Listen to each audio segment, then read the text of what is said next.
Today we are talking about glasses. Well, I have a perfect segue because granted, it's been sunny. We've had no rain, which means everybody's wearing sunglasses, even if they don't wear glasses. So these tips are for everyone, sunglasses and regular glasses. Yes, we said 10 tips, but I feel like it's probably going to be more like 20 by the time we're done with it.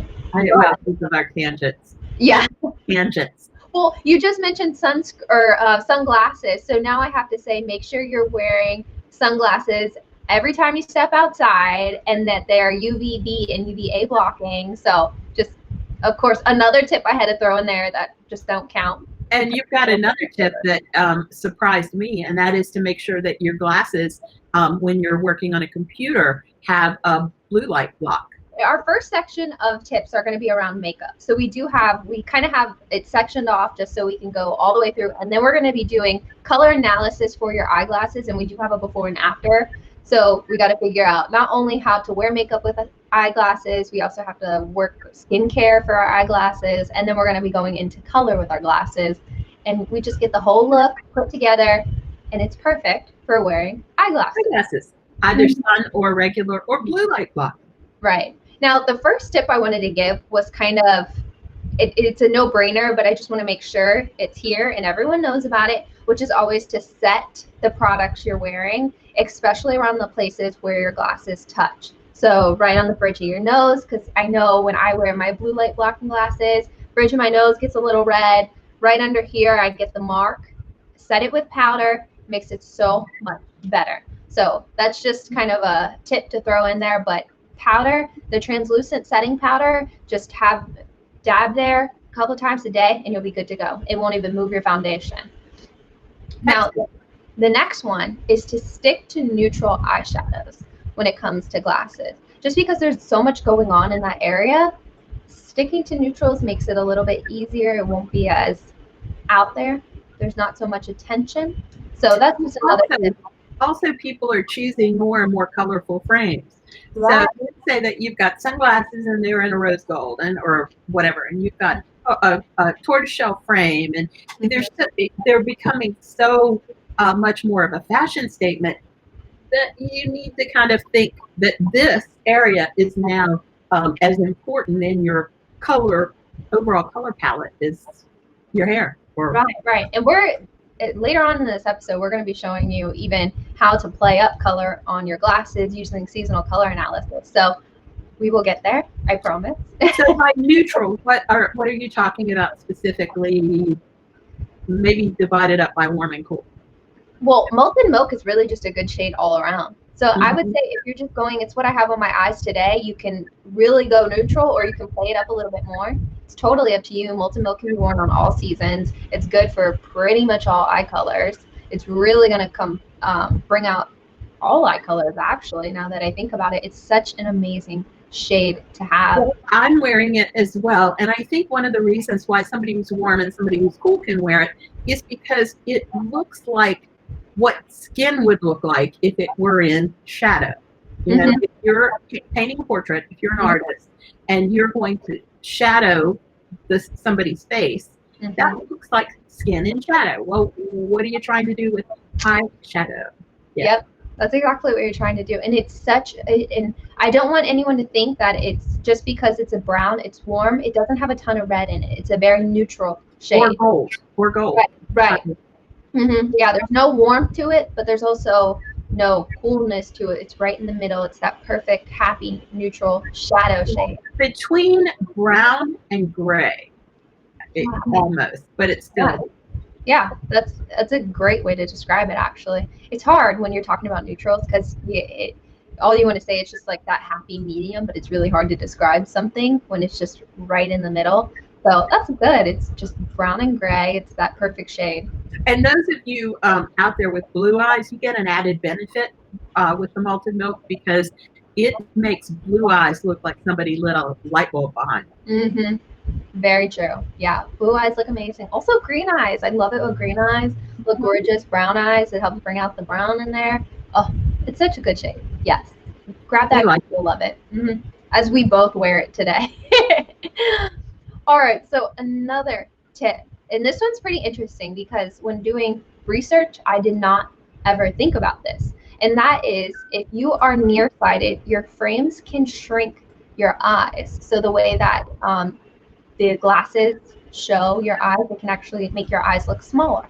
So Yeah. So basically, the optical portion of your eyeglasses, when they do your prescription, obviously, as you're looking through something, and think about magnifying glasses, they work similarly. If you're looking through something and you're farsighted, like myself, then the opposite side of my eyeglasses makes my eyes look bigger. And the reverse is true for somebody who's nearsighted. If you're nearsighted, um, the opposite side of the way that your glass is round and whatever can make shrink your eyeballs. So trying to make eyes look bigger, the one thing I would absolutely recommend is highlighting, and highlighting in the right places though is very important. So the inner corners of your eye, right here, add a little highlight. Today I'm wearing rose quartz, which is the one that I always wear. So I did rose quartz here, and then you can highlight on the brow bone. And if you just want to get a little fancy, you can of course put it in the center of your eye as well. And that will help brighten up your entire eye just to make it look bigger. Very true. And I have a tip in terms of frames for someone who is nearsighted. Nearsighted, yes. It seems like it should be reversed. Yes. You know? But for someone who's nearsighted, think cat eye, because if your eyes are automatically going to be kind of minimized in terms of the size, what happens is if you get a little frame and it's shrinking your eyeballs, your face is still the same size. So what you want to do, like right now, if you look at me, you can barely see my eyes. Now, some of that is glare, but but the bottom line is you're going to see your glasses. So you want your glasses to be proportionate to your face. And so be mindful that a little smaller frame might not be your best choice. Now, talking about cat eyes, this kind of leads me into the next tip, which happens to be mascara and kind of revolving around mascara. Now, the first thing I wanted to mention, of course, just throwing in more tips, is when you do your mascara and you want to do more of a cat eye look, elongate the top outer lashes so they're lifted up and out. And of course, you can curl them as well. Just make sure when you're doing your mascara to really focus on this outer corner, because normally my eyes do not go up and out. It's these eyelashes that are making it look like that. So actually, her eyes do go up and out, but you can never have too much up and out, right? They're definitely not like this. This is mascara playing a role. So, and I always do this. This is always the trick that I wear just to make my eyes look more cat eye, is go longer on these eyelashes, because normally my eye stops right here. If you can see that, this is my eyelash. Right. Some people have the length of lashes, and I think you are one of those people that actually they can touch the lenses of the glasses if you really do a lengthening mascara. And so my advice is don't use that lengthening mascara. Use a volumizing mascara, because you don't want to have that challenge. Right. And also curling the eyelashes will help get it so your lashes aren't tickling your glasses. So yeah, I've never had that problem because I literally have 7 eyelashes on each eye, and they're little stubby things. So, oh man, not an issue. Well, you can always wear fake eyelashes and trim them down as well. So if your eyelashes are if you're wearing fake eyelashes and they're too long and they're messing with your glasses, you can trim them down as well. As I just remember when you're talking about all these different things, if you're wearing glasses, your eyes are going to be somewhat obscured. Like now, you see, you can see my eyes. Sometimes there's a reflection on them. So again, if you go all full bore on the makeup, why? Well, I'd say just go with the neutrals. A good volumizing mascara, maybe some eyeliner. And don't you have a tip about eyeliner too? I do, which is going to be match the thickness of the frame to your eyeliner. So that was going to be the next tip, which segued perfectly into this one.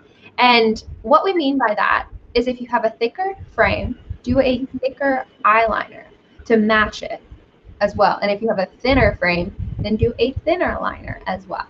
And maybe it's not match so much as balance. Mm-hmm. Because again, imagine a little thin wire frame on someone, and then a big thick uh, eyeliner done like cat eye. Right, You right. know, it's not, the balance isn't there. And Mhm. the glasses, you always have to consider the balance of the glasses to the face, the balance of the frame to the eye. Mhm. So one thing, and I never even thought of it before you mentioned it, is looking at the thickness of your liner in relation to the thickness of your frame.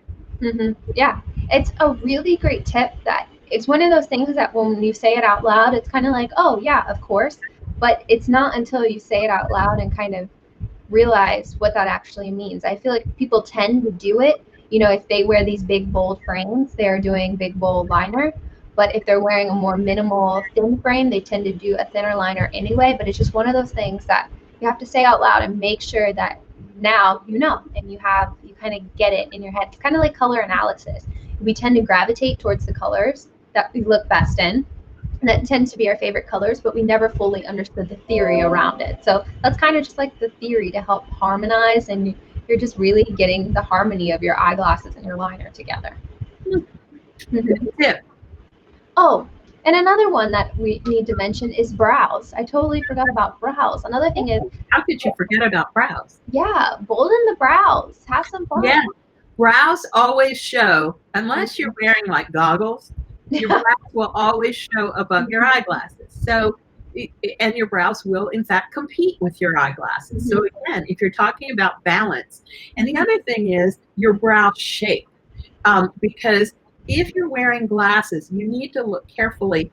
Granted, you may be putting your makeup on without your glasses on your eyes, because putting makeup on with glasses on is virtually impossible. But it's important to look at the shape of your brow above your glasses, because they should be, I'm not going to say parallel, but you shouldn't have giant, your brow shouldn't be a giant point if your glass kind of goes across straight. And so you should look and make sure that this line is somewhat in line with that line. Mm-hmm. And one of my favorite things and a tip for brows is if you're trying to look younger, go for a bushier brow. That's another tip that I really, really love, because as you age, you tend to lose brow hairs. It gets a little bit thinner. We all know our skin gets thinner, everything. So when you have somebody who has very thick brows, and there was even a study done, we did a whole wine about it on looking tips to look younger and brows. They did a study, and they actually, people with bigger, thicker brows, they always tended to guess their age a lot younger than what they were. So bigger brows, if you're trying to look younger, go for it. And ladies, if you're my age, or if you're, kind of up there in years, you went through a period of time when you probably overplucked your brows. Oh yeah, then maybe 2 periods of time. I remember, hey, when you get to be in your mid-60s, you've gone through a lot of different kind of fashions, and brow fashions change. Yeah. And I remember, in my early 20s, we were plucking these tiny thin lines, and then Madonna came along. We were plucking these tiny thin lines until she, made us appreciate our brows. And by then, you've probably done a lot of damage in terms of all that overplucking. So what Sarah's saying is absolutely true. And you may say, well, it doesn't follow my natural brow line. Well, honey, there's nothing natural about your brow line anymore. The hair is falling out, the color is changing, and just play with the shape and give yourself a little more brow. Yeah. And I mean, they've definitely done the studies to prove it. So that's something that I really love about beauty, is how it changes over the years, but also how people can conceptualize different things, and what a younger person might have versus, or look like, versus what somebody who's more mature, and what gauges somebody to look more mature as well. Like, everyone kind of assumed gray hair aged somebody, but it's so untrue. I mean, it's so. I had that preconception, even though I embraced my gray and I thought it looked better on me than trying to, pull something out of a bottle. But when Sharon Osbourne, that really was for me this aha moment, when Sharon Osbourne stopped dyeing her hair that dark red. Burgundy. and went with her natural hair color, which was white, Mhm. I it, I saw a woman who looked 15 years younger, Yeah. maybe. She took so many years off. It was unbelievable. And that's such a good example. She's like one of the best examples of what just going with your natural hair color and really just flowing with it. It looks so good. She looks so good. So And much I'll go back and take a look see and see how she was wearing her brows and if she changed the way she was wearing her brows. Because, like you say, when I don't wear my brows, and I have no brows, mm-hmm. and I went through a period of time when, I've been brow. Oh gosh, let's get on the therapist couch now. I'm going to just lay down. I'm going to tell you the story. I've been brow challenged my whole life. So I decided I was going to get my brows tattooed on. Mm-hmm. So I got my brows tattooed on. They lasted for a while, but brow tattoos fade. I didn't know this. And since then, I've been diligently drawing on brows every day of my life. And when I don't, I look like Mona Lisa gone gray. It's not great. So, I cannot emphasize enough for you guys who may have, had thinning brows and you're just using a pencil to follow your natural brow line, which is getting thinner and thinner and thinner. Don't. Think about brow shape and draw yourself some brows on. Mm-hmm. Mm-hmm. And let me tell you, the first time might not be great. I can tell you when I was doing it, I'm not going to lie, my first couple of times, it takes practice. So don't give up on your first try. Just going in, you're going to have to do it a couple times, figure out what works for you and what products work for you. I know for me, lining with a brow pencil and kind of just doing the outline and then filling in, it really, that's what worked for me. And that's what I've done ever since, is just to line the brow and then to fill in with the powder. It makes But I'm going to argue with you a little bit on this point because you have nice brows. You've got brow hair there that you can follow. But for those of us who have balding brows, like myself, I found that the best way to get into it and kind of develop what shape that I was going to go with was our brow powder. Oh, yeah.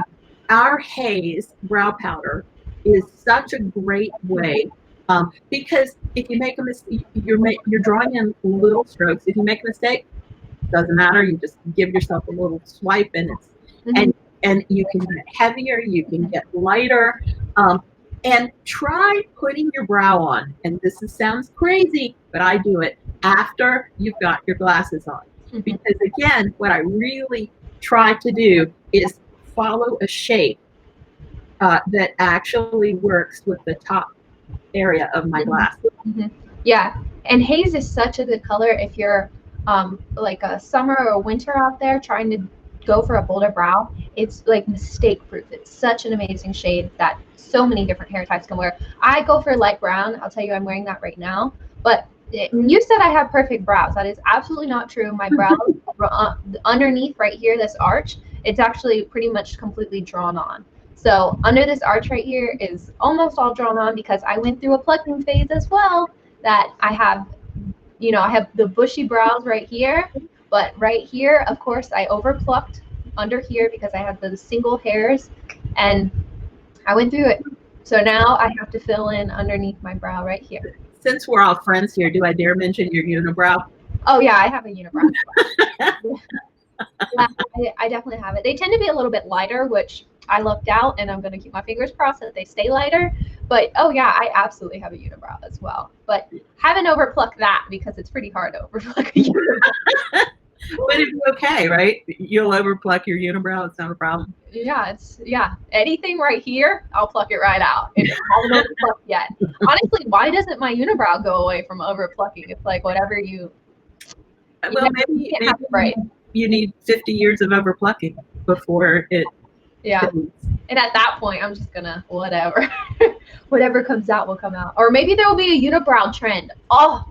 I could rock that. I could. That's where I would shine right there. Is if unibrows came back. Oh. Well, the thicker brows are definitely coming back. Maybe, and the pendulum swings back and forth. Maybe before it takes a swing back, it'll swing to unibrow. Maybe. Man, I would totally luck out. people would be like, yeah, check out that unibrow.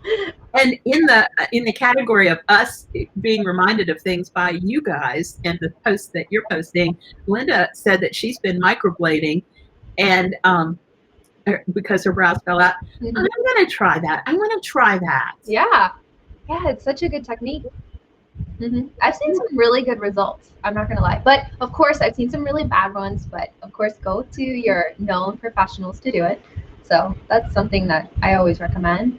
And yeah, I've seen that might be my next big step. That could be fun, a before and after for everyone, just to kind of check out and see what they were before and what happens after. You do a little microblading session. I will put that on our list of ideas. Yeah. Okay. So now, once again, we've gone completely off topic. Yeah. What was the topic again? I forget. Glasses.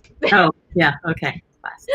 All right. Bringing it back to glasses. Our next tip is, it's going to be, so this one's a little bit interesting because this kind of revolves around makeup and going into skincare and also with aging. So we know the skin around our eyes is one of the first signs that show aging, and it's so thin as well. And as we age, it becomes thinner and thinner and thinner. And for those of us who are nearsighted, what happens? What happens if you're nearsighted and you've got that frame on that magnifies your eyes? Well, it's going to magnifying. It's going to show all of, under eye circles, any type every bit of dehydration. Yes, wrinkles, fine lines, everything that's going on. Sorry, we have to say that, but it does do that. So our first tip is going to be to add a little bit of a yellow-based concealer into your concealer. So we have like the Color Wheel is going to be a really good product for that. If you add a little bit of yellow into your under eye concealer and it will help brighten under your eyes and hide anything that's going on. So, and there's a natural shadow cast by your glasses onto your face, right? Because no lens is pure, and any light that's refracting through the lens is going to be a little more shadowed. That yellow just thing. Yes, and that goes back to color theory, which is complementary colors. If you think about it, what's opposite of yellow on the color wheel? Purple. So those shadows, that yellow is going to help brighten that purple that's under your eye area. And if there's any wrinkles that are, showing the shadows in the wrinkles. I'm hesitant to say purple because it's not really purple. Let's say it will neutralize it, just like our color wheel is not really yellow. Yeah. The yellowish tint, add it into your concealer, or you can use it on the wheel. There's a skin tone. You can mix those two together to get this effect. It neutralizes purple-ish shadows. Right. Yeah, it's the same with like bruises. If you hit yourself on a wall, it does the same thing. I've definitely used our concealer wheel to try to hide, like if I'm going out, and I bruise so easily, and I have a Great Dane who is always like bumping into me and like laying on me, and he'll just walk all over me. So I always get bruises from him because he just wants to cuddle all the time, which I love him for that. But if you use the concealer wheel and mix up a little concoction of that yellow tone to hide any purple bruises going on, skin tone, yeah, it disappears instantly. It's such a good product, and once again, that brings it back to the whole color theory and complementary colors. And if you're interested, there's also a mint. So if you have any redness going on, acne, the mint will help cover that up. Yes, and also rosacea. A little bit of this mixed with your foundation, it literally will make your rosacea disappear and become regular skin tone. Yeah, it's an incredible product, and it solves literally everything. Also, there's other colors in there as well to help out. And once again, it's just using color theory, everything to help. And there's a little chart on the back. So, for example, there's a color in there that's kind of pinky, a little on the pink side, and the pink will. And people are like, well, what do I use the pink for? Well, keep in mind that sometimes bruises aren't purple. Sometimes they're green. An old bruise, if you're trying, or you might have a kind of something with a greenish cast. Boom. Yeah, it's awesome. And also we have a purple in there as well to help, once again, color theory. If you have any sallowness to your skin, fixes it right up. So highly recommend the concealer wheel. And maybe we should put a link in the comments. Yes, I would do that. And to have it on hand is perfect because trust me, you never know when you're gonna go out and you have like a bruise on your leg, or you have something on your, or a bruise on your arm. I keep saying bruises, like I'm. But it's also like, for example, whenever we get an irritation, like from a mask, people wearing masks are getting all this irritation. Well, it healed. But for a long time, once you get it healed up, it's still red. And sometimes when you have something that is healed, you'll get like a melanin spot. It becomes darker. And so, it's like a little miracle in a compact. And also, if you get redness around the nose area, which I used to really bad, the green helps so much with that. Such a good product. Okay. So sorry, once again, we got off topic. Bringing it back to eyeglasses. But since we're talking kind of our skin texture and what's going on as we age to our under eye area, another thing that we need to bring up is eye cream and how important it is for that area. And we always hear it, can I just use a moisturizer as my eye cream? No. These eye creams are designed to have this extra potent ingredients that will really, really target that area.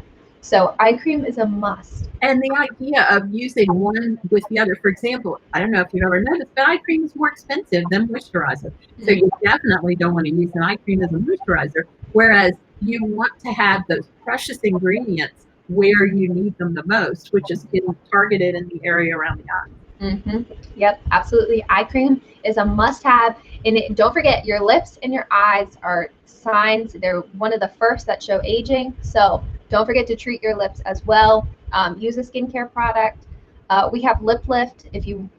Two-time award-winning for 2019 and 2018. The Lip Lift is the best lip care skincare item out there. So don't forget, if you're somebody who is not using skincare on your lips, Lip Lift is a must-have. And if you're somebody who's not using eye creams, grab the Eye Perfection Cream. It targets any eye area concerns that you might have: crow's feet, fine lines and wrinkles, dark areas or under the eyes. It does it all, so you don't have to worry about any one thing in particular. So eye cream, absolutely. And then another thing that we needed to bring up is cleansing where your glasses hit your skin, and also making sure your glasses are clean. Now, that is a really important tip. And I bet you, I'm going to throw the question out there. You guys can let us know. But who takes the time? I know you clean your lenses, because if you don't clean your lenses, you can't see. But who takes the time to clean the bridge of your glasses? Disinfect it. I hardly ever do it. Well, it's kind of like doing it for your phone, the face of your phone. Anything that touches your face needs to be cleansed. Now, I have alcohol swabs. I used to be diabetic, and I watched my diet. I'm not diabetic anymore, but I had quite a stock of alcohol swabs. So I used the alcohol swab just around the frame where it would normally touch my face, because that is a hotbed of bacteria. Yeah, right here and underneath, all that dirt and debris is just going to get packed into those pores. So make sure not only you're cleansing your glasses, you're also cleansing your skin there as well. Granted. Oh, I have a glasses tip too. But go ahead. You were going to say something. Did you lose it? Okay, I'll do my tip. Anyway, I have a tip, because as a glasses wearer basically all the time, I have found that wearing a mask with my glasses fogs up my glasses. And my mask has a little wire thing. I do it under my nose, and then I put my glasses on, and it's kind of a pain, but I still get glass fog. Somebody reminded me back in the days when I did scuba diving, to keep your mask from fogging up. There are some gross things like spit in it. That was disgusting. But you can, much for our antibacterial talk. Don't spit on your glasses. Don't spit on your glasses. You can use shaving cream. Clean your lenses with shaving cream. Rinse. Let your eyeglasses dry, and they will have a non-fogging treatment for days. Oh, I know. Fun. I know. It worked like a charm. Now, granted, right now in Virginia, it's like being in the deepest, darkest swamp, and the humidity is at such a level where everything fogs up, even the windows. But that shaving trick works, and I assume it will work on sunglasses as well. I can't say just because I've never actually had my glasses fog up. I guess because, you know, if I'm wearing my mask, I'm indoors, or if I'm wearing my glasses, I'm inside at my house, usually working. So I can't say that I've ever needed to, but that's a really interesting tip. I'd also love to know if anyone does it. I have the problem with the mask. Mhm, When right. I'm wearing a mask. Right. Because, you know, I'll be like finding these little fog half moons and I can't see. And so I'm like, I gotta do something about this. And it did work. Yeah, that's a good tip. I like it. I know, it's crazy. All right, so now that we've talked makeup, we've talked skincare, we get to talk a little about color of glasses. Well, I do want to acknowledge that people who are adding comments have gone crazy on the lip lift. Yes. Oh no. We love it as much as you love it, and it is the best. Yeah. So for those of you, Cher says she loves lip lift. Polly said it kept her from burning during fishing. And I want to hear more about this fishing trip. It sounds like a lot of fun. I did a Alaskan fishing trip. Yes, lip lift is incredible. I'm even wearing it under my mango punch today, so it looks really kind of soft and I like it. Even under lipstick, it kind of creates like a more natural look to the lips. It's such a good product. 2 years in a row. It's fantastic. For best. I'm wearing it as well. And I want to point out that I'm using a makeup brush as a pointer, and I'm really digging this pointing thing. You know, I saw you used it earlier and kind of flung it by, and I was like, what was that? But now I'm glad you finally said it because you started like, pointing to your shape of your brows. Well, yeah, I did. But I also want to point to the shape of my mouth. And I'm wearing lift from here to here. I've got it all along here. And the nice thing about it, again, has nothing to do with glasses, but it's matte. So if you need extra hydration and you need to like deal with some of these vertical lines that are popping up, nothing like it. Also, another thing that I've been noticing lately is my toothpaste that I've switched to has been a little bit more drying on my lips than normal. I switched to this charcoal one, which I'm not going to recommend. So no, I do not recommend using it because I think it's been drying out my lips more. But if you are somebody who is using a very drying toothpaste, have your lip lift at night because it makes so much. It's so relieving to have it. All toothpaste. It doesn't matter what you're using. All toothpaste is designed to be drying. And I don't know if any of you guys remember from back in the day that people said, oh, you know, if you get a blemish, put toothpaste on it overnight and it'll go away. Well, the point is, you know, toothpaste is designed to just turn it to be drying because it's an abrasive, and the idea is mostly abrasive and a little bit of carrier. And so if you brush your teeth, you should be using lip lift. That's true because toothpaste is very drying on the lips, and going to bed with your lips super dry or going a full day without having any type of skincare on your lips is a no-no. So don't forget, it's something, I say this all the time, it's one of the first things that shows signs of aging is the skin around our lips, and it tends to be one of the things that people forget about, like eye care and lip care. Both of them are things that kind of just fall off and people only care about the face, but lip care and eye care is just as important. So lip lift for the lips. It has a ton of amazing ingredients that help hydrate, plump. It also focuses on fine lines and wrinkles. So you're getting all of those benefits. And the same with the eye perfection cream. It's doing everything. Well, and I have to kind of, again, off topic, but hyaluronic acid, you know, that's the thing that does it, that makes it a miracle. And Linda just asked if it has an SPF. It has a sunblock. So it's not tested for SPF testing, but it does have sunblock in it. And I am reading some of the comments. I'm so sorry. Always clean my glasses. Yeah, that's very important. I love the lip lift. Yes, lip lift is so good. Everyone is just like, the moment you bring up lip lift, everyone's like, I need it. I love it. It's the best. All right, so now back to color because we went completely off topic. The color of your glasses. That is very important because once again, we need to be harmonizing all of our colors together and balancing what's happening up here. So this goes back to our whole color analysis. If you're new and you don't know anything about seasonal color analysis, You can hop online, take the color quiz. It's just going to ask you, it's based off your hair color, your eye color, and we look at these things and figure out whether you're warm or cool, and if you're light or deep. And then we figure out what your best colors are that is going to harmonize your hair, your eyes, and your entire look together. So that's what we do. Now, moving on to a really good before and after. You did this one. I thought it was incredible when I saw her. It just puts it into perspective what a simple change of the eyeglasses going from warm to cool can do for somebody who is a winter. So I'm going to bring this model up. And you know what? I'm going to get rid of us so we can make her bigger.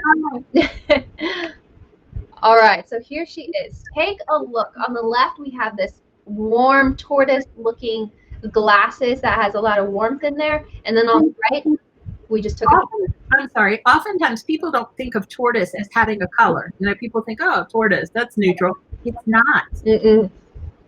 No, as you can see, it's showing up very warm, and it's kind of just sticking out. You know, I immediately focus on that orange that's happening. It almost looks red, and it's not harmonizing with her look. She has salt and pepper hair. I would even say more peppery than salt. So she has that deeper winter hair. She has no warmth in her brows at all. They look a dark gray. Her lip color, she has a very cool tone lip, natural lip color. So she's got a lot of cool features about her. And look how good those glasses look, just shifted a little to the gray. It's harmonizing everything together. So, or maybe the other thing to consider is look at the vibrancy of her eye color. Yeah, in the white color frame. Yeah, it looks so good. And she's got some crow's feet happening around her eyes, as we all do when we reach a certain age. Or we smile. Right. Smile does exacerbate it. Now, look at the difference in, you tend to focus more on the crow's feet when the eye color, the frame color is the wrong color than when everything is harmonious. Because when everything is harmonious, it softens the look of lines and wrinkles, which is, you know, kind of a color miracle in my opinion. You know, I didn't see that at first. When I look at the model on the left versus the right, I immediately look at her eyes, and everything else kind of softens for me. So I get that, and her eyes just look so much more vibrant. She looks, I want to just look, I look directly into her eyes. Her eyes look brighter. They almost look like they even have a little bit more blue in them. She looks so good. And I also think her teeth, having that lip color with the glasses, it's not bringing out any yellowness in her teeth. Well, Linda, that's exactly what I was just saying. Her teeth look so much whiter on the right versus it's just that sharp warmness about those glasses is drawing my attention in, and that's the only thing I can see when I look at her. Not when I look at her on the right. I see her eyes. I see her instead. Absolutely. And we always tell people, when you're in the right season, whether it's your glasses, whether it's your top, whatever, when you're in the right season, your lip color, when you're in the correct season, you will look 10 years minimum younger. It will make your teeth look whiter. It will make your lines and wrinkles look softer. You will look healthier. You will look rested. And we are not kidding. It is a fact. Yeah. This is such a good example of somebody. I was blown away when I first saw this and how good she looked, and how just one simple change can really just make somebody look younger and even more inviting. She looks more inviting on the right. She looks happier, healthier, just everything about her. She looks fantastic. Well, so there you have it, folks. Now we're going to talk about frame color, because Holly made the comment that she's always torn about which color to get for her glasses. Holly, you would be on the opposite end of the spectrum. Yes. Tortoiseshell would be dazzling for you. I mean, that's an obvious answer. Sarah, your glasses are tortoise, aren't they? Yeah, they are. Yep. My blue blocking light, whatever they're called, those things. Yes. I also love tortoise. So it's really good for autumns. Springs, it's a little bit too deep for springs out there. So if you're in the tan version of tortoise, which is really cool. Yes, if they're more on the khaki side, they're lighter. Maybe like I'm trying to get like the back of my earring color. this kind of shade in there, then it's going to look a little bit better. You just need to lighten it up, go brighter, have a little bit fun if you're spraying out there. And if you guys are interested, we can do a whole optical show on colors for eyeglasses, because, you know, I do quite a bit of research on eyeglass colors. So absolutely, we're happy to do that. Holly, I just saw your message about a dark rust or a light warm brown. Yes, that would be so gorgeous on you. And oh, I love those colors. I love, love, love those colors. And let me tell you about rust, because if you have a green eye, any color that has, like, in the reddish family, and I say rust, it's in the reddish family, will make your green eyes dazzle. I mean, it is so, because remember, they are contrasting colors. You know, they play each other up. They're complementary. So any frame with a little bit of red in it for green eyes is dazzling. Yep, it always comes back to color theory and figuring out if you know your colors and you know what's in the season. It's so easy. You know, we should mention, if you are somebody who doesn't know, after you take the color quiz, you know your season, we have swatch fans available. We also have PDF downloads to figure out all the right colors. Look at the right colors in your season, and that will be the best way to shop for your eyeglasses. So just make sure what glasses you're shopping for have your shades in them. But I do want, I would love to do a video on it, because there are some things, the swatch palettes, granted, they're designed for fabric. They're designed for a broad array of fabric.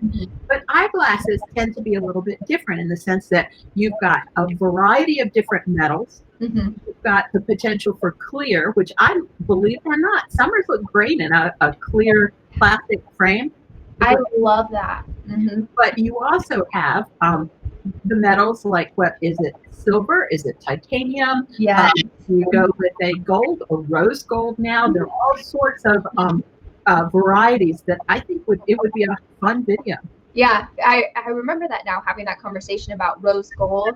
I believe, Linda, you asked about if something was rose gold, what season would it be? And we kind of had to go into depth about that. Like, is it more of a pinky rose gold, or is it more of a brassy rose gold? Is it a bronzy rose gold? So there is an array. Yeah, and copper glasses, and there's a brownish copper for autumns. I have many friends who are autumns, and I love them in the metal frames that are the copper or the brownish copper. Beautiful. Yeah. And of course, the springs, they can go with things with color. Remember, we definitely need to do a show on this. Yeah, okay, you know, I'm not even going to go there. Yes, we need to do a video. We'll go into a whole video, because springs, they're more vivid, so they can go with a lot more color. Yeah, color. Yeah, it's so true. Yeah, we could talk about color all day long, but I love the idea of doing, you know, kind of metals, working through that, figuring out what metals would fall and where the cutoff is also. There's definitely a cutoff point where it goes a little too deep or it goes a little too light for a season. So yeah, we definitely need to investigate that and get something out there for everyone. All right, so I want to take one last look at these comments. So yes, please, on doing some videos for that. We can absolutely do that. Eyeglasses, shapes, and colors. Yes, we can get into that. Selecting the best. Yeah, we can kind of just do a whole nother show that really goes into metals. It also talks about shapes and making sure that everyone's getting them that are in the right season. If you have any questions, feel free to message us. We can help you out if you're trying to figure out if something's a little in between seasons right now.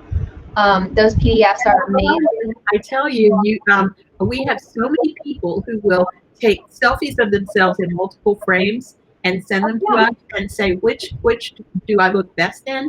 And I had this one lady who probably sent me 25 selfies of herself at various places. I think she went to Costco, she went to her doctor's office. I mean, she was serious about her frame shopping. And we selected something and suggested it that she ended up buying. And she still writes me and thanks me every time she gets a compliment. Yeah, so if you guys have any questions, feel free to message us. We would be happy to help you select some frames if you need any help. So yes, we are going to do another show that goes in even deeper with metals and the right framing colors. This was just kind of a dip our toe in the water because it's already been an hour, which I can't even believe. No. It's a great topic because these days you always have a case. It used to be, well, this person's a glasses wearer, but they don't think of sunglasses. Sunglasses are glasses. Yep. And I feel sunglasses always tend to be in metal colors. So for me, I guess maybe I always tend to pick metals in my sunglasses versus my like my blue light blocking glasses tend to be more of the plastic frames. So, yeah, but you definitely have the option of going with a tortoise that's or true. Yeah. So we will absolutely dive deeper into one of our next shows because we need to. I'm looking forward to it. Yep. All right. So thank you all for joining. I know it's been a whole hour of us just chit-chatting. Blah, blah, blah, blah, blah, all over the place. I know. We started with 10 tips and we're probably at like 30 and some off topics. Did we get through everything that we wanted to share? Yes, we did get through all of our 10 plus many, many more tips that we wanted to share. All right, so don't forget, we still have Wine About It on Wednesday where we'll do some more color theory and talk to you about. Maybe Wine About It would be the spot where we do the eyeglass color version show. Ooh, yeah, that might be a good topic to have for Wednesday. We definitely will look into that. Yep. All right, so we'll see you guys. Don't forget, Wednesday at noon Eastern Standard Time, and we hope to see you guys there. And don't forget your wine. That's very important because is it really a wine about it if you're not whining about it with us? Yeah, it's a beautiful Monday and I'm doing the coffee. Oh, yeah. All right. So hopefully you have a wonderful rest of your Monday and we'll see you guys on Wednesday.